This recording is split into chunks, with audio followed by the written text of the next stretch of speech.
Hello, trading is closed on June 24th, 2020. We'll go over our calls. Look for the pattern with the early low. Said there was a good chance of a gap outside the day's range.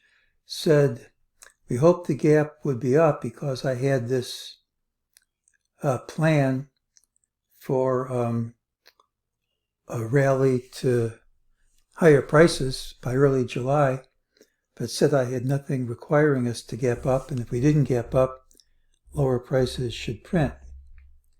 So here's what we said. Unless we gap and promptly overtake the high, lower prices should print. Like it to be up, but it's not required. I had nothing saying it would happen. It was obvious before the open it wasn't going to happen. The afternoon we got a sell signal but optional higher price, and both of those have played out. Right now we gap down, hit lower low, close over all of them. If this holds, this should lead to higher prices, not necessarily a higher close. Question is that going to hold? Well, here's where we are. We're in the channel.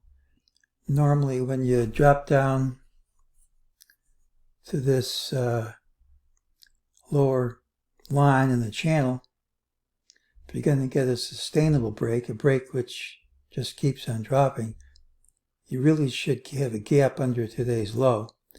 And if you do have a gap under today's low, you might come back to the channel, but other than that, it's pretty tough to see how you're going to recover from this.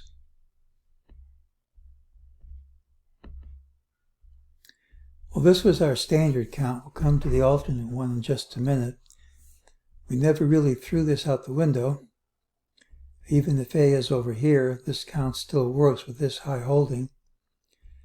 It didn't look all that terrible to me from secondary indicators, but certainly there's no, it's a plausible count. It hasn't been invalidated, and if we keep dropping, you're going to have to go with it.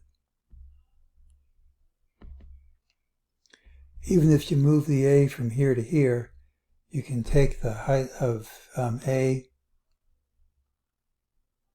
and there's your fib ratio. 78.6 is C, which makes B. Now that's not the only way to count it. We could still be in wave magenta C. This could be A, this could be ABC for B, and we could go up. There is a count. This is it. You would get A and then ABC for B, 78.6% retrace.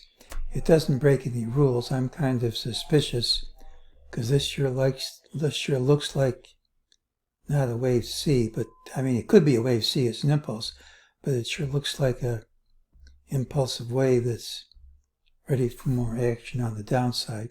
It hasn't happened yet, and if we do recover, you can turn to this count. But this was a pretty serious break we had today because we broke out of a channel which lasted for days. And normally when you break out of a channel,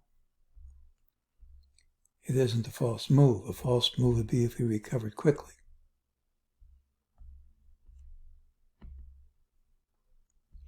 Should say break out of a consolidation, not break out of a channel. Thursday's pattern has the early high, doesn't mean you won't gap down. We gap down, hit a lower low, closed over all the lows. Unless we gap and promptly undercut today's low, lower prices should print. Higher prices should print. That doesn't mean you'll close higher. But if, that's an if, we gap under today's low, strongly suggests the high of the rally legs in. We need another drop to confirm, but it's pretty hard to see how you recover from this if you don't do it early. And if you gap under this, it's just tough to come up with an explanation for a recovery before a sizable leg down. But I take things a day at a time. And if this holds early, we should see higher prices at some point tomorrow, and that's today's call.